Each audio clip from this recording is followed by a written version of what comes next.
back to my lectures of class 12 physics. Here today we will deal with the topic electric field intensity on the axis of a uniformly charged ring. हमारे पास एक ring है जो कि uniformly charge है, उसका radius कितना है a, और हमें उसकी एक्सिस पर जो कि उसके सेंटर से जॉइंट है, उस एक्सिस के ऊपर हमें किसी भी पॉइंट पर इलेक्ट्रिक फील्ड इंटेंसिटी कैलकुलेट करनी है जो कि r डिस्टेंस पर है. Okay, so let us assume ये पूरी जो रिंग है इसके ऊपर जो चार्ज है, let us assume that charge to be capital Q and the linear charge density for this ring, let it be lambda. Okay, now here what we will do, we will take a small part of this ring और उस small part की वजह से इस P point पर जो भी electric field है वो हम कैलकुलेट कर लेंगे.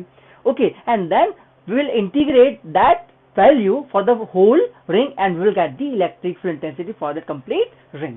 Okay, so here let us assume कि यहाँ पर एक छोटा सा एलिमेंट है dl.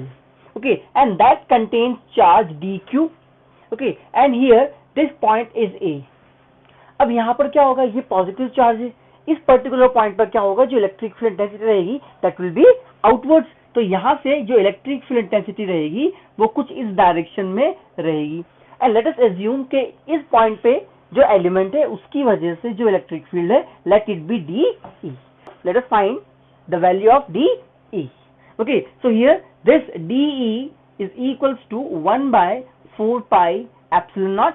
यहाँ पर चार्ज कितना है, D Q by the distance square, मतलब ए से लेकर इस पर्टिकुलर पी पॉइंट तक की जो डिस्टेंस है that will be r square. अब यहाँ पर क्या है, this is right angle triangle, तो यहाँ पर इसकी वैल्यू कितनी हो जाएगी, that is root of a square plus r square. तो यहाँ पर क्या हो जाएगा, that is a square plus r square, root और स्क्वायर क्या हो जाएंगे, कैंसिल हो जाएंगे, and that will be along, we can write a p, a से लेकर पी तक उसका डायरेक्शन है. Okay, now what we will do, we will take one more point that is exactly at the opposite end of point A. ठीक है, so हम यहाँ पर ये point consider करते हैं, this is point B, where the length of the element is dl and the charge on this element is dq. Whatever the quantity we have taken, we will take it same for point B also. Okay, now for point B we will calculate the electric field intensity at point P. तो यहाँ पर भी क्या होगा, it is positive charge, तो यहाँ पर भी क्या होगा, the electric field will be in the outward direction. तो यहाँ पर ये जो इलेक्ट्रिक फील्ड है, let us consider it to be dE dash. Okay, now we will find the value of dE dash. So dE dash is equals to 1/4 pi epsilon naught dq. क्योंकि यहाँ पर जितना चार्ज था उतना ही charge हमने dq इधर भी लिया है. So dq by now the distance. अब ये r है, ये this is the radius a, this is the distance r. So what it will be? It will be again root of a square plus r square. तो यहाँ पर क्या हो जाएगा, a square plus r square. And what will be the direction of electric field at point P due to the element at B? It will be along that direction. तो हम लिख सकते हैं वहाँ पर डायरेक्शन क्या है, from B to P, that is along B P. Okay, now you can see that DE and DE dash they both are equal in magnitude but the direction is opposite. तो हम यहाँ पर लिख सकते हैं that DE is equals to DE dash. They both are equal. Okay, now what we will do, यहाँ पर ये जो DE dash है और DE है, इन दोनों को हम अलग अलग डायरेक्शन में रिजॉल्व करेंगे. Okay, so here first of all we have to take the angle theta, जिसके अकॉर्डिंग हम उसको रिजॉल्व करेंगे. तो हम यहाँ पर देखते हैं कि इस ट्राइंगल के अंदर ये एंगल क्या है, थीटा है. अब ये दोनों ट्राइंगल क्या है, सेम है, तो ये जो एंगल है वो भी क्या हो जाएगा, theta. Now what I will do, I will extend this axis. अब ये थीटा और ये थीटा दोनों क्या हो जाएंगे, सेम हो जाएंगे. क्यों, because of vertically opposite angle. Similarly, this angle and this angle both will be same because they are vertically opposite angle. अब हम क्या करते हैं, DE dash को रिजॉल्व करते हैं दो कंपोनेंट्स में. एक कंपोनेंट हो जाएगा इसका इधर, one component will be along this side. So it will be DE dash cos theta because it is along the direction of theta. और यहाँ पर कितना हो जाएगा, DE sin theta. Okay. Now similarly, we will also divide this DE into two components. एक इस direction में हो जाएगा, it will be DE sin theta. Sorry, it is DE dash, and here along this direction it will be DE cos theta. Okay, now we will take out the resultant of these resolution of vectors. जो हमने यहाँ पे resolve किया उसकी वजह से resultant electric field अपने पास आएगा. Now see here, this DE dash sin theta and DE sin theta, they both are acting in vertically opposite direction, exactly opposite direction में ये यहाँ पर act कर रहे हैं. अब यहाँ पर DE dash और DE both are same angle theta, they both are same. So we can say this vertical component, because of this vertical component there will be no electric field intensity. क्योंकि यहाँ पर क्या है, this both are exactly cancels each other. तो यहाँ पर जो resultant electric field है वो किसकी वजह से रहेगा? Because of the cos component. So here we can write the resultant electric field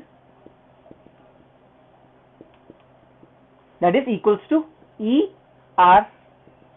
हम मान लेते हैं इसको DER, that is equals to DE dash cos theta plus DE cos theta. Okay, so here this resultant electric field is due to the element at A and element at B. Okay, अब यहाँ पर क्या है कि हमने सिर्फ अभी दो ही एलिमेंट्स लिए हैं, मतलब हमारे पास ये एक पर्टिकुलर रिंग है, एक पॉइंट ए हमने यहाँ पर कंसीडर किया, एक पॉइंट यहाँ पर कंसीडर किया, उस दोनों की वजह से इस पॉइंट पर इलेक्ट्रिक फील्ड इंटेंसिटी हमने कैलकुलेट कर ली। अब क्या करेंगे, इसी रिंग के क्या करते हैं हम कि एक पॉइंट इधर और एक पॉइंट इधर कंसीडर करते हैं, उसकी वजह से भी इलेक्ट्रिक फील्ड यहाँ पर होगी, और in that case also the resultant electric field will be due to cos component only. मतलब आप यहाँ पर जितने भी एग्जैक्टली ऑपोजिट डायरेक्शन में जो भी एलिमेंट्स लोगे, हर एक एलिमेंट्स की वजह से जो रिजल्टेंट इलेक्ट्रिक फील्ड रहेगा that will be always due to the cos component only. मतलब यहाँ पर हम इस केस के लिए हम लिख सकते हैं 2DE dash cos theta, DE dash और DE because both are same. अब ये तो किसके लिए, सिर्फ ए और बी के लिए, ऐसे ही हम बाकी सभी कंपोनेंट्स के लिए लिख सकते हैं। तो हम यहां पर लिखेंगे द रिजल्टेंट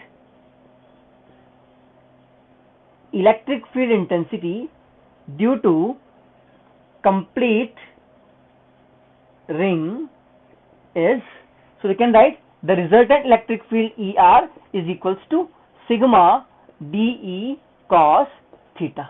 मतलब वहां पर जो भी एलिमेंट कॉस कंपोनेंट है, we will add all those components at this particular point। हर एक की वजह से यहाँ पर जो भी आएगा, जो भी कॉस कंपोनेंट यहाँ पर रहेगा इलेक्ट्रिक फील्ड का, सभी को हम क्या करेंगे, algebraically सम कर देंगे सभी का। Okay, now here what we will do, we will write the value of DE and cos theta. तो यहाँ पर लिखते हैं हम sigma, what is the value of DE, that is equals to 1/4 pi epsilon naught DQ by A square plus R square, that is the value of DE. Now what about cos theta? Cos theta इस triangle से हम ले लेते हैं, that is base upon hypotenuse। तो यहाँ पर base कितना है, this base is R, and what about hypotenuse, that is root of A square plus R square। तो ले सकते हैं A square plus R square raised to the power 1/2। Okay, now here we can write this ER is equals to sigma DQ R by 4 pi epsilon naught A square plus R square raised to the power 3/2। Okay, now here we will write the value of DQ। अब ये जो ring है इसके लिए जो linear charge density वो कितनी है, lambda. So we can write lambda is equals to the total charge per unit length. Total charge इस रिंग के ऊपर कितना है, that is equals to Q। Okay, and what is the length, that length is equals to 2 pi A, that is its circumference. अब ऐसे ही हम यहाँ पर लिख सकते हैं कि जो चार्ज है Q इक्वल्स टू कितना हो जाएगा, लैम्डा इंटू 2 pi A। इस तरह से हम यहाँ पर चार्ज की वैल्यू कैलकुलेट कर सकते हैं। लेकिन हमें चार्ज की वैल्यू कौन सी निकालनी है, जो कि इस एलिमेंट DL के ऊपर है। मतलब हम जो चार्ज है DQ, इसको कैसे निकाल सकते हैं, this DQ is equals to lambda into DL, क्योंकि आप पूरे रिंग के लिए जो लीनियर चार्ज डेंसिटी रहेगी वो क्या रहेगी, दैट विल बी सेम। तो यहाँ पर Q या तो पूरे आप रिंग के लिए ले लीजिए या फिर उस छोटे से एलिमेंट के लिए, दोनों के लिए लैम्डा सेम रहेगा।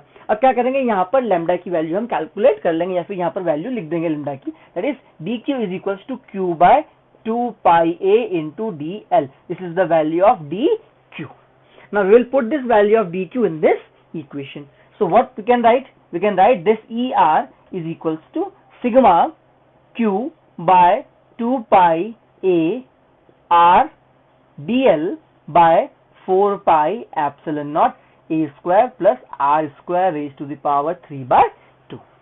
Okay, now here this ER is equals to Q by 2 pi A R by 4 pi epsilon naught A square plus R square raised to the power 3/2 sigma DL.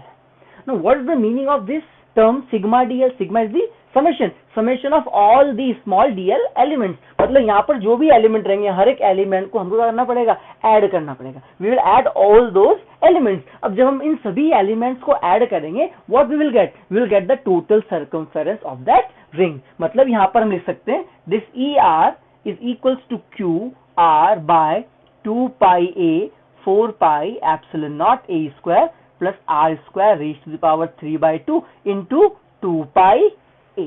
That is the complete circumference of that ring. So this 2 pi a gets cancelled. So the resultant electric field is equals to qr by 4 pi epsilon naught a square plus r square raised to the power 3 by 2. And what will be the direction? This is the magnitude of the resultant electric field. And what will be the direction? Direction will be along the axis. Okay, because यहाँ पर जो भी resultant field आएगा that will be along the cos component and that is acting along the axis of that ring. Okay, now here we will take some particular cases here. Case first, if A is very smaller than R, मतलब यहाँ पर जो ring है वो बहुत छोटी है, या फिर हम कह सकते हैं जो पॉइंट P है जहां पर हमें इलेक्ट्रिक फील्ड इंटेंसिटी कैलकुलेट करनी है, that point is too far. मतलब यहाँ पर A बहुत छोटा है as compare to R. So we can compare this A to be equals to 0. हम A को यहाँ पर 0 एज्यूम कर सकते हैं. So we can find the resultant electric field ER is equals to QR by 4 pi epsilon naught. अब यहाँ पर क्या हो जाएगा, value of A will be equals to 0. So R square is to power 3 by 2, it will be R cube. So the resultant electric field that is equals to Q by 4 pi epsilon naught R square. यहाँ पर एक R और एक R cancel हो जाएगा. मतलब यहाँ पर देखिए जो इलेक्ट्रिक फील्ड इंटेंसिटी है वो क्या हो गई, Q by 4 pi epsilon naught R square. और ये इलेक्ट्रिक फील्ड इंटेंसिटी किसके लिए होता है, it is for a point charge. मतलब अगर आपके पास जिस पर्टिकुलर पॉइंट पे कैलकुलेट करना है इलेक्ट्रिक फील्ड इंटेंसिटी, अगर वो बहुत ज्यादा दूर है तो वो जो रिंग है उस रिंग को आप एक पॉइंट चार्ज कंसीडर कर सकते हो. वहां पर इलेक्ट्रिक फील्ड इंटेंसिटी क्या आएगी, जो हमारे पास एक छोटे से पॉइंट चार्ज के लिए आता है. Okay, now here we will take one more case कि अगर यहाँ पर ये जो पॉइंट P है वो O को कोइंसाइड कर दे, दिस पॉइंट इज O. अगर ये P पॉइंट O को कोइंसाइड कर दे, या फिर if you want to find the electric field intensity at the centre of the ring, so E at the centre of ring, इस केस में क्या है, we can write this R is equal to 0. Centre पे अगर निकालना है तो R की वैल्यू क्या हो जाएगी, 0. So if the value of R is equal to 0 then we can say this ER that is equal to 0. मतलब एक यूनिफॉर्मली चार्ज रिंग के सेंटर पर हमेशा जो इलेक्ट्रिक फील्ड इंटेंसिटी होती है वो क्या होती है, 0. Okay, so these are the two important cases of this electric field intensity for a uniformly charged ring.